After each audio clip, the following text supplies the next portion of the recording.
अमीर भाभी ने खिलाया 4 गरीब नंद को अंडा समोसा। प्रेम अपनी 4 बहन सपना, प्रीति, उमा और नीलम के साथ एक छोटे से घर में रहता था। इन 5 बहनों और भाई के माता पिता की मृत्यु बचपन में हो गई थी। प्रेम अपनी 4 बहनों में सबसे बड़ा था, इसलिए प्रेम पर ही अपनी 4 बहनों की जिम्मेदारी थी। प्रेम पढ़ाई छोड़कर छोटी उम्र से ही काम में लग जाता है। प्रेम को काम करते हुए कई साल बीत जाते हैं और आज प्रेम और उसकी 4 बहनें बड़ी हो जाती हैं। सपना, प्रीति, उमा, नीलम, मैं जा रहा हूँ। तुम चारों अपना ख्याल रखना और समय पर खाना खा लेना। रुको भैया, आज फिर अपना लंच ले जाना भूल गए।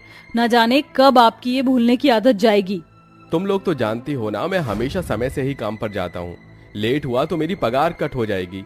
और तुम चारों हो ना मेरा ख्याल रखने के लिए। लेकिन भैया कब तक? अब तो आपका ख्याल रखने के लिए हमें किसी और को लाना होगा। अच्छा हाँ भैया, अब तो शादी कर लो आप। तुम चारों फिर सुबह सुबह शुरू हो गई। मैंने कहा ना कि मुझे शादी नहीं करनी। पहले मैं तुम चारों की शादी करूंगा, उसके बाद ही मैं शादी करूंगा। तुम चारों की मुझ पर जिम्मेदारी है, समझी? चलो अब मैं चलता हूँ वरना लेट हो जाऊंगा।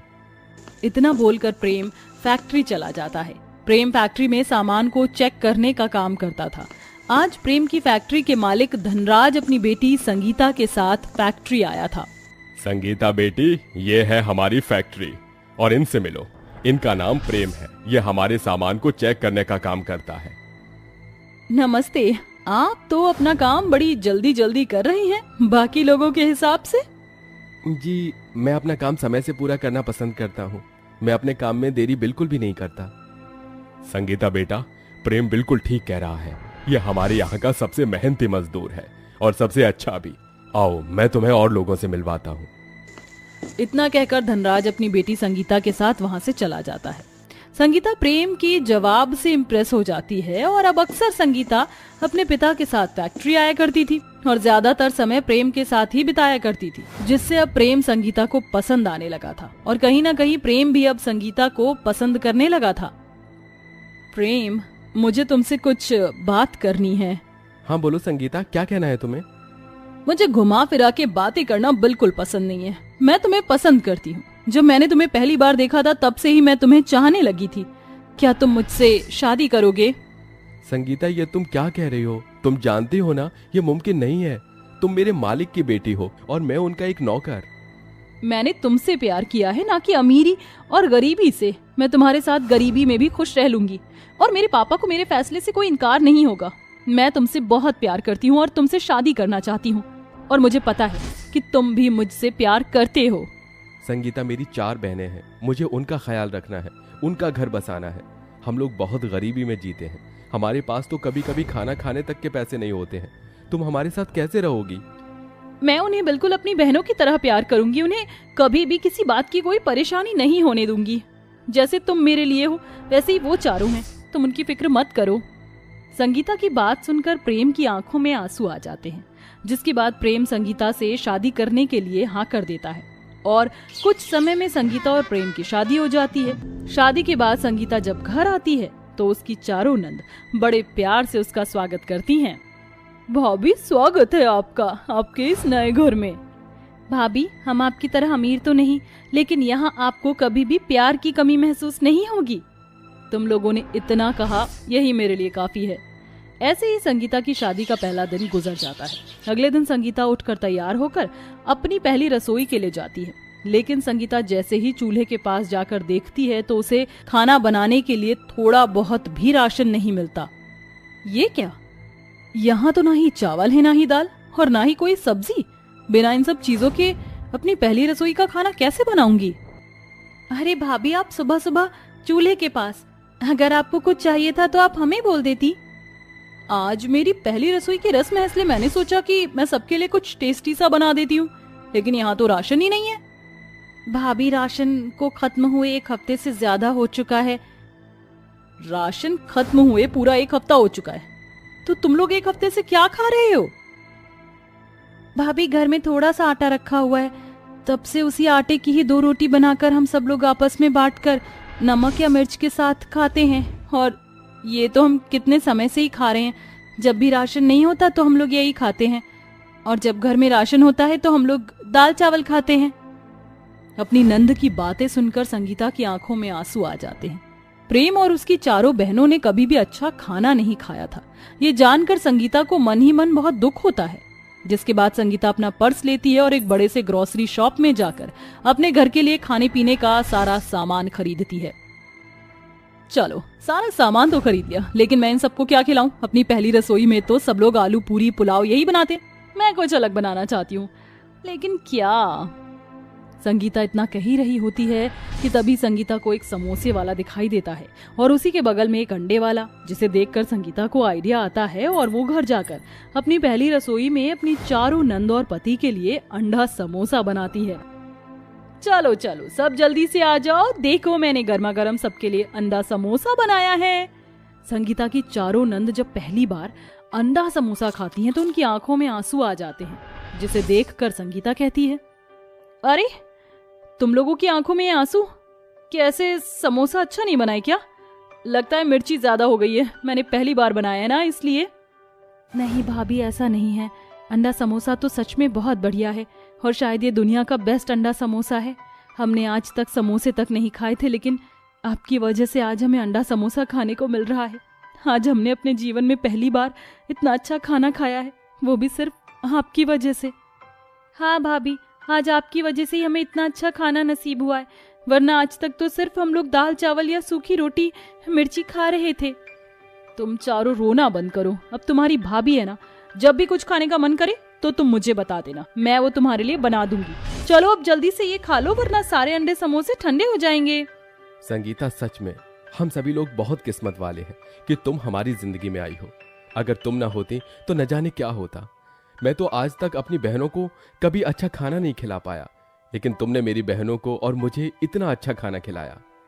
आप ऐसा क्यों कह रहे हैं? जैसे ये आपका परिवार है वैसे ही मेरा भी परिवार है और मैं भी इस परिवार का हिस्सा हूँ। आज के बाद आप लोगों को कभी भी कोई परेशानी नहीं होगी। भाभी, आप इतना अच्छा अंडा समोसा बनाती हो तो हम सब लोग अंडा समोसे का बिजनेस क्यों नहीं स्टार्ट कर लेते? आपके हाथ का अंडा समोसा खाकर तो हर कोई उसका फैन हो जाएगा। हाँ भाभी, उमा बिल्कुल ठीक कह रही है। संगीता को उमा का आइडिया बहुत ज्यादा पसंद आता है, जिसके बाद संगीता अगले दिन से ही अंडा समोसा बनाकर ठेले पर बेचना शुरू कर देती है और अपनी चारों नंद को भी अंडा समोसा बनाने की रेसिपी बताती है, जिस वजह से कुछ ही महीनों में पूरी मार्केट में संगीता का अंडा समोसा बहुत फेमस हो जाता है और अब धीरे धीरे संगीता के परिवार की गरीबी भी जाने लगती है और वो सब खुशी खुशी रहने लगते हैं।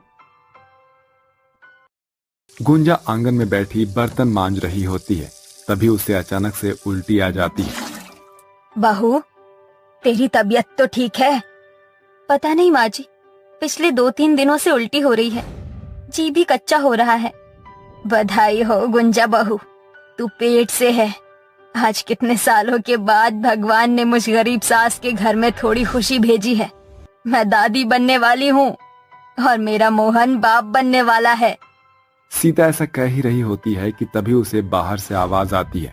जैसे ही दोनों बाहर जाकर देखते हैं तो सौदामिनी अपने बंगले के बाहर खड़ी भिखारियों में पैसे मिठाई बांट रही होती है।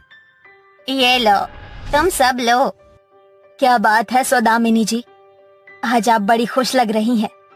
अरे बात ही खुशी की है, मेरी पूजा बहू माँ बनने वाली है, मेरे खानदान का चिराग आने वाला है। उसी की खुशी में मैं भिखारियों को मिठाई और पैसे बांट रही हूँ। बस तूने ही आने में देर कर दी, पर तेरी भी हालत इन गरीब भिखारी के जैसी है, इसीलिए ये तेरे लिए। माँ जी, आप ये क्या कर रही हैं? सीता काकी हमारी पड़ोसन है, हमारा रिश्ता उनसे अलग है। पूजा बहू, अमीर और गरीब के बीच कभी कोई रिश्ता नहीं होता, समझी?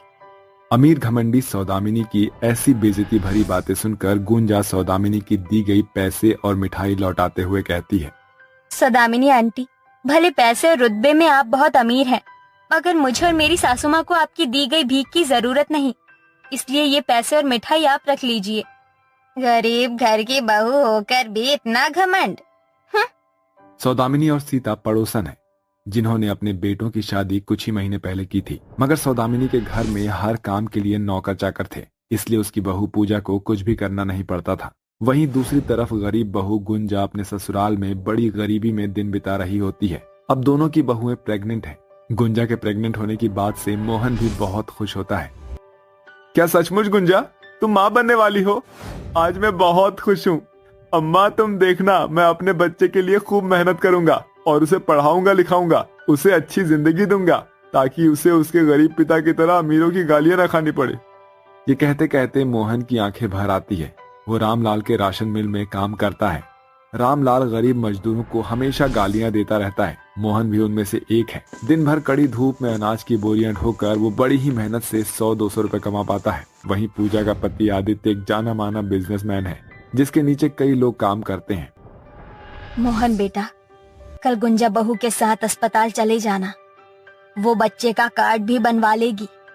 ठीक है अम्मा, चला जाऊंगा और गुंजा का कार्ड बनवा के उधर ही से काम पर चला जाऊंगा। अगले दिन मोहन गुंजा को सरकारी अस्पताल लेकर आता है जहां लोगों की लंबी लाइन लगी होती है। अच्छा, ये तो कितनी लंबी लाइन लगी हुई है। एक काम कीजिए, आप काम पर चले जाइए वरना आपको देर हो जाएगी। मैं कार्ड बनवा लूंगी। नहीं गुंजा, मैं तुमको ऐसी हालत में इतनी लंबी लाइन में अकेले छोड़कर नहीं जाऊंगा। तुम छांव में जाके बैठ जाओ, मैं लाइन में लगा हुआ हूँ। अपने पहले बच्चे को लेकर गुंजा और मोहन के बहुत सारे सपने थे, मगर गरीबी के चलते सपनों को पूरा तो नहीं कर पा रहा था। उसके मन में अपनी पत्नी के लिए फिक्र और परवाह भरी हुई थी, जो कि अमीर बहू पूजा के शादीशुदा रिश्ते में जरा भी नहीं थी। यस मिस्टर मेहता, मैं बिल्कुल टाइम पर पहुंच जाऊंगा। आदित्य, आज हमें डॉक्टर के पास जाना है। सॉरी पूजा, बट आज मेरी एक बहुत ही इंपॉर्टेंट मीटिंग है। अगर मैं नहीं गया तो लाखों का नुकसान हो जाएगा। आदित्य, मगर तुम मुझे डॉक्टर के पास ड्रॉप तो कर दोगे? नो यार पूजा, मैं नहीं जा सकता, I'm सॉरी। अपनी जिम्मेदारियों से मुंह मोड़कर आदि मीटिंग के लिए चला जाता है और पूजा खुद से कहती है, कभी कभी ऐसा लगता है आदित्य, जैसे कि तुम्हें मुझसे या हमारे होने वाले बच्चे से प्यार ही नहीं। एक औरत जब माँ बनने वाली होती है तो उसे खुश होना चाहिए, मगर इतने बड़े अमीर घर की बहू होकर भी मैं अंदर ही अंदर घुट रही हूँ। बेचारी अमीर बहू अकेले ही डॉक्टर के पास जाती है, जहां उसका अपॉइंटमेंट एक बड़े ही महंगे लग्जरी रूम में बुक होता है। वहीं भरी गर्मी में सरकारी अस्पताल में लंबी लाइनों के धक्के खाकर गरीब बहू की बारी आती है, जहां जांच करके सरकारी अस्पताल की आशा कहती है, गुंजा, ये तुम्हारा पहला बच्चा है, इसलिए खाने पीने का अच्छे से ख्याल रखना होगा। दाल, हरी सब्जियां, फल, ये सारी चीज खाना है। इसी तरह से समय गुजरता है। दोनों अमीर गरीब बहू को 4 से 5 महीने हो जाते हैं। तभी एक दिन गली में से कच्चे अमरूद से भरा हुआ ठेला गुजरता है। ए कच्चे कच्चे अमरूद ले लो, ताजे रसीले मीठे अमरूद ले लो, अमरूद अमरूद अमरूद। अमरूद देखकर गरीब बहू दरवाजे पर खड़ी होकर ठेले वाले को देखकर दाम पूछती है। सुनो भैया, ये अमरूद कैसे दिए? 100 रुपया किलो है बहन जी। इतने में सौदामिनी ठेले वाले के पास आकर कहती है, अरे ओ भैया, बेचारी इस गरीब के पास कहाँ इतने पैसे होंगे कि इतने महंगे अमरूद खरीद सके। चल मुझे 5 किलो अमरूद तौल दे। मेरी बहू प्रेग्नेंट है, उसका पहला बच्चा है, उसे अमरूद बहुत पसंद है, इसलिए मैं उसे तरसने थोड़ी दूंगी। सौदामिनी बातों ही बातों में गुंजा को गरीब होने का ताना दे जाती है। अब इसी तरह से वक्त बीतता जाता है और दोनों को 7 से 8 महीने हो जाते हैं, जहां सौदामिनी अपनी अमीर बहू के लिए महंगी से महंगी बनी मिठाइयां और फल खरीद कर लेकर आती है। वहीं बेचारी गरीब बहू को ठीक से 2 वक्त का खाना भी नहीं मिलता है। हे भगवान, राशन के सभी डिब्बे खाली हैं, बस थोड़े से ही चावल है, क्या बनाऊं? गरीबी के चलते बेचारी गुंजा गीले चावल बनाकर अपनी सास और पति को परोसती है। वहीं दूसरी तरफ सौदामिनी कहती है, पूजा बहू, मैं तेरे लिए काजू कतली लेकर आई हूँ, ये खा ले। कहते हैं पहले बच्चे के वक्त औरत को उसके पसंद का खाना ना मिले तो बच्चा कमजोर पैदा होता है, और मैं नहीं चाहती कि मेरा होने वाला पोता कमजोर हो, इसलिए तू अच्छे से खा पी और खुश रह। तू खुश रहेगी तभी तो बच्चा तंदुरुस्त होगा। माजिक प्रेग्नेंट औरत के लिए ऐसी हालत में इन सब चीजों से ज्यादा अपने पति के साथ और प्यार की जरूरत होती है, मगर आदित्य को काम से फुर्सत ही नहीं।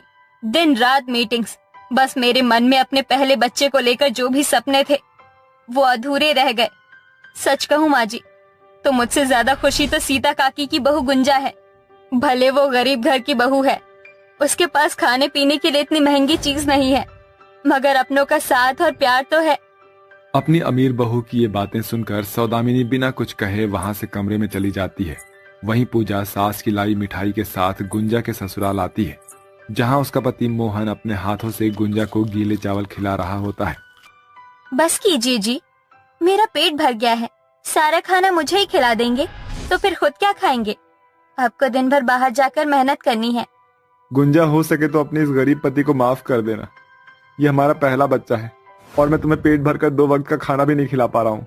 ऐसी हालत में तो गर्भवती औरत को कितना कुछ खाने को मन करता है, मगर गरीबी के कारण तुम हर बार अपना मन मार कर रह जाती हो। मोहन भैया, क्या मैं अंदर आ जाऊं? अरे पूजा बहन, अरे आओ ना। एक बात कहूं मोहन भैया, हमारी गुंजा बहुत खुश नसीब है जो उसे आप जैसा प्यार करने वाला पति मिला है। वरना मुझे ही देख लीजिए, एक अमीर घर की बहू और एक अमीर पति की पत्नी बनकर भी मैं और मेरा होने वाला बच्चा एकदम अकेले हैं। समझ में नहीं आता कि मैं अपनी ये खुशी किससे बांटूं। खैर, ये मिठाई तुम्हारे लिए लाई हूँ गुंजा, क्योंकि मेरे साथ साथ तुम्हारा भी तो ये पहला बच्चा है। तुम्हें भी ये सब खाने का मन करता होगा, रख लो। शुक्रिया पूजा बहन, दिल छोटा मत करो। आप देखना, आदित्य भैया एक अच्छे पति और पिता दोनों बनकर दिखाएंगे। पूजा जैसे ही अपने कमरे में आकर देखती है तो वहां पर चारों तरफ बच्चों की सुंदर सुंदर तस्वीर लग जाती है और पूरा बिस्तर बहुत सारे खिलौनों से भरा होता है। तभी आदित्य कहता है, हे आई एम सॉरी पूजा, देखो मैं जानता हूँ तुम मुझसे नाराज हो और लाजमी भी है, होना भी चाहिए। ऑब्वियस सी बात है, रीजन ये है कि मेरी गलती है, मैं हूं ही ऐसा। देखो, शादी के बाद हम दोनों ने डिसाइड किया था कि जब हमारा पहला बच्चा इस दुनिया में आएगा तो मैं तुम्हारा और हमारे होने वाले बच्चे का अच्छे से देखभाल करूंगा। मगर मैं काम में इतना ज्यादा बिजी हो गया कि क्या बताऊं। आज से मेरा सारा वक्त तुम्हारा हुआ, जब तक कि हमारा पहला बच्चा इस दुनिया में नहीं आ जाता है तब तक। ये सुनकर पूजा की आंखों में खुशी के आंसू आ जाते हैं और अब उसे भी अपने पति का प्यार और देखभाल मिलता है और 1 महीने बाद दोनों अमीर गरीब बहुएं बहुत ही सुंदर बच्चों को जन्म देती है और अपने ससुराल में खुशी खुशी रहने लगती है।